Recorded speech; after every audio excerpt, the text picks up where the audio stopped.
Bismillahirrahmanirrahim. Assalamualaikum warahmatullahi wabarakatuh. Alhamdulillah hari ini kita bertemu kembali dalam pembelajaran jarak jauh kita. Baik, sesuai dengan jadwal, maka hari ini kita akan mempelajari mata pelajaran produk kreatif dan kewirausahaan, di mana hari ini Ibu akan menjelaskan tentang evaluasi dan pengendalian kualitas produk. Ini menyambung materi yang minggu lalu tentang pengujian produk dan standarisasi serta sertifikasi produk.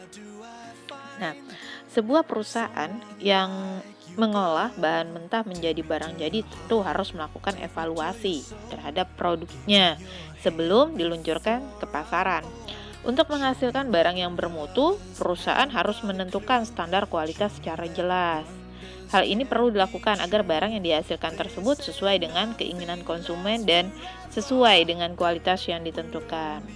Untuk menjaga agar produk yang dihasilkan konsisten dalam kualitasnya, maka perusahaan harus melakukan evaluasi terhadap kegiatan produksinya. Pentingnya melakukan evaluasi produk agar perusahaan bisa memantau setiap kerusakan produk, lalu mencari penyebabnya dan segera dilakukan perbaikan. Nah, pada materi yang berkaitan tentang evaluasi dan pengendalian kualitas produk ini ada 5 konten yang akan kita bahas. Yang pertama adalah evaluasi produk itu sendiri. Apa yang dimaksud dengan evaluasi produk? Lalu yang kedua, penentuan kualitas produk dan pengendalian mutu produk. Yang ketiga, pendekatan pengendalian kualitas produk. Dan yang keempat, manfaat pengendalian kualitas, serta 5 langkah melakukan evaluasi kualitas pada bagian produksi. Oke, kita coba bahas satu persatu. Yang pertama adalah evaluasi produk. Evaluasi hasil atau biasa dikenal dengan evaluasi produk itu adalah evaluasi yang diarahkan untuk melihat hasil program yang dicapai sebagai dasar untuk menentukan keputusan akhir. Apakah diperbaiki, dimodifikasi, ditingkatkan atau dihentikan. Itu ya. Nah, di sini ada beberapa faktor yang biasa dipakai dalam mengevaluasi kepuasan produksi manufaktur. Di sini menurut Garvin dalam Lovelock-nya antara lain di situ ada beberapa aspek. Yang pertama tentang reputasi produk serta tanggung jawab perusahaan terhadapnya. Dalam hal ini, konsumen melihat kinerja atau performance, karakteristik operasi pokok dari produk inti yang dibeli. Hal ini berkaitan dengan aspek fungsional dari produk tersebut dan merupakan karakteristik pokok yang dipertimbangkan pelanggan ketika membeli sesuatu. Lalu aspek yang kedua adalah ciri-ciri atau keistimewaan tambahan, yaitu karakteristik sekunder atau pelengkap yang merupakan fasilitas tambahan yang menambah fungsi dasar berkaitan dengan pilihan-pilihan pengembangan. Biasanya nih ya, pelanggan itu mendefinisikan nilai dalam bentuk fleksibel gitu ya, dalam kemampuan mereka untuk memilih fitur yang ada, juga kualitas dan tersebut. Lalu ada kehandalan, aspek kehandalan, kemungkinan kecil akan mengalami kerusakan atau gagal. Yang keempat, kesesuaian dengan spesifikasi. Kelima, itu daya tahan yang berkaitan dengan berapa lama sih produk tersebut dapat digunakan. Biasanya sih karakteristik ini berhubungan dengan ukuran masa pakai suatu produk. Lalu yang keenam, kemampuan pelayanan. Ketujuh, estetika. Ini merupakan karakteristik yang bersifat subjek sehingga berkaitan dengan pertimbangan pribadi. Lalu yang ke-8 adalah kualitas yang dirasakan. Lalu kita lanjut yang kedua tentang penentuan kualitas produk dan pengendalian mutu produk. Standar dan kualitas suatu produk itu merupakan 2 hal yang selalu terkait. karena penyesuaian produk dengan standar yang telah ditetapkan merupakan bagian dari pengendalian mutu atau kualitas produk.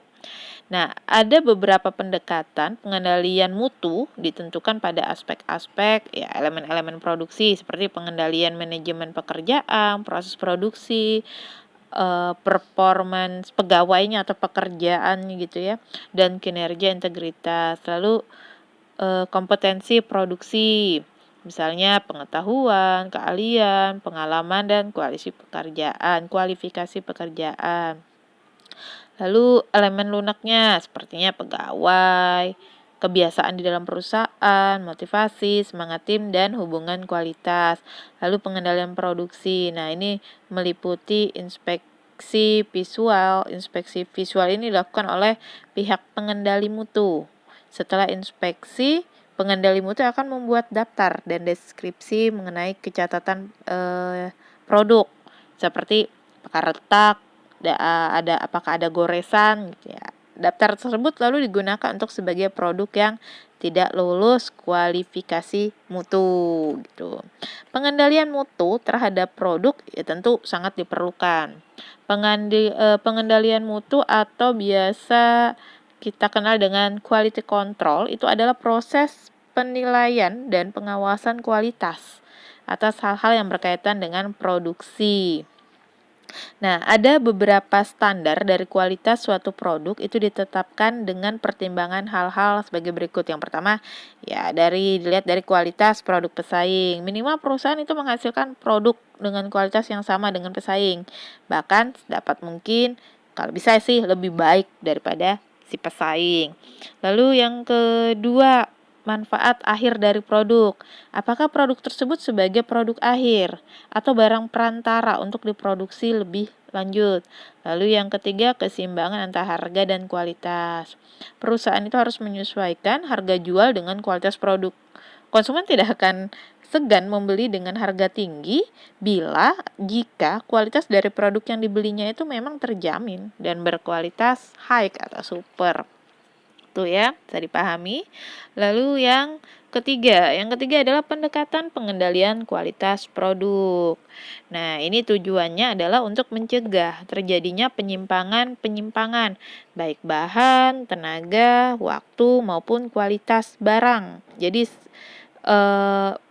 untuk memperbaiki kesalahan-kesalahan yang pernah terjadi baik sebelum, pada saat maupun setelah proses produksi. Nah, pengendalian kualitas ini umumnya dilakukan dengan 3 pendekatan, yaitu pendekatan masukan, pendekatan proses, dan pendekatan keluaran. Nah, nanti ini kalian cari saja ya, apa yang dimaksud dengan 3 pendekatan tersebut. Kita lanjut yang keempat. Yang keempat adalah manfaat pengendalian kualitas. Sebagaimana diketahui bahwa setiap perusahaan atau wirausaha itu berusaha untuk mendapatkan keuntungan yang sebesar-besarnya, dan setiap konsumen pun demikian. Konsumen itu akan mencari barang dengan harga yang terjangkau dan kualitas barang yang baik dan sesuai harga. Untuk mencapai tujuan kedua pihak tersebut itu diperlukan suatu usaha, yaitu pengendalian kualitas produk. Pengendalian kualitas produksi itu diperlukan agar produk yang dihasilkan sesuai dengan rencana produksi. Oleh karena itu, dengan terkendalinya kualitas produksi, baik pengendalian kualitas dengan pendekatan masukan, proses, maupun keluaran, maka akan memberi beberapa manfaat.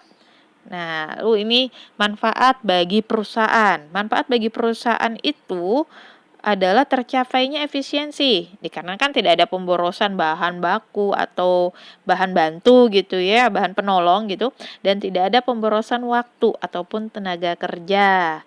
Lalu manfaatnya menekan biaya, sehingga biaya rata-rata dan harga jual itu menjadi rendah. Dan yang ketiga adalah meningkatkan penjualan. Di samping karena harga jual relatif rendah, juga karena kualitas barang yang terjamin. Sedangkan manfaat bagi konsumen adalah konsumen akan merasa puas karena dapat memperoleh barang yang berkualitas dengan harga yang bersaing. Nah, itu. Lalu selanjutnya adalah langkah melakukan evaluasi kualitas pada bagian produksi.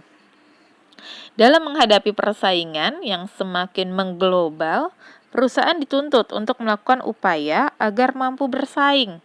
Untuk dapat bersaing dengan perusahaan lain, maka perlu adanya evaluasi atas strategi bisnis yang memprioritaskan pada kualitas. Dengan kualitas tersebut diharapkan akan meningkatkan kinerja perusahaannya. Kualitas yang dimaksudkan antara lain mampu untuk memproduksi produk yang sesuai dengan spesifikasi dan mampu memberikan kepuasan kepada konsumen, serta dapat menentukan harga yang bersaing tentunya ya. Nah, berikut ini ada beberapa langkah yang bisa diambil perusahaan dalam melakukan evaluasi produk. Yang pertama, evaluasi pada kualitas produk. Nah, yaitu dengan melakukan pengendalian mutu atau quality control, mencari cacat produk, dan segera melakukan perbaikan. Pengendalian kualitas produk ini dengan cara mengidentifikasi kerusakan, mencari penyebab kerusakan, dan bagaimana sih usaha untuk melakukan perbaikan yang rusak tersebut. Lalu di sini perusahaan perlu menentukan standar kerusakan produk, misalnya maksimal 2%. Jadi jika lebih dari 2% maka dianggap produk itu cacat gitu ya. Ya nggak bisa diedarkan ke pasaran gitu. Lalu yang kedua, evaluasi juga terhadap persepsi karyawan. Nah, mengevaluasi persepsi karyawan dan para manajer terhadap kualitas dan juga mengevaluasi tingkat komitmen para karyawan dan para manajer terhadap kualitas. Kenapa sih? Ya, hal ini perlu dilakukan agar meminimalisasi terjadinya kerusakan barang. Nah, jangan hanya mengevaluasi alat-alatnya saja, tetapi perlu juga mengevaluasi komitmen karyawan, mulai dari puncak sampai pelaksana kegiatan produksi. Lalu yang ketiga adalah evaluasi tingkat kerusakan produk yang dihasilkan oleh perusahaan dan mencari penyebabnya. Kerusakan tersebut bisa terjadi karena berbagai hal, seperti kualitas bahan yang digunakan tidak sesuai standar, lalu keteledoran karyawan yang disebabkan kurangnya pengawasan, atau karena mesin yang memang sudah tidak layak. Nah, itu adalah ketiga langkah-langkah yang bisa perusahaan lakukan jika ingin melakukan evaluasi produk. Kemudian setelah diperoleh hasil dari analisis tersebut dapat digunakan sebagai evaluasi terhadap strategi bisnis perusahaan yang telah mencanangkan kebijakan mutu barang yang dihasilkan oleh perusahaan, termasuk kebijakan tingkat kerusakan barang. Oke.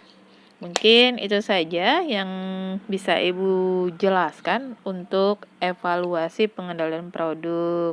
Kurang lebihnya Ibu mohon maaf dan Ibu ucapkan terima kasih untuk perhatian kalian. Sebagai tugasnya, silahkan ditulis komentar di Google Classroom bahwa kalian sudah menyimak video penjelasan dari Ibu dan tandai sebagai selesai. Jadi tugasnya hanya itu, tidak ada tugas tambahan yang lain. Oke, semoga tidak ada masalah. Untuk hari ini Ibu akhiri. Wassalamualaikum warahmatullahi wabarakatuh.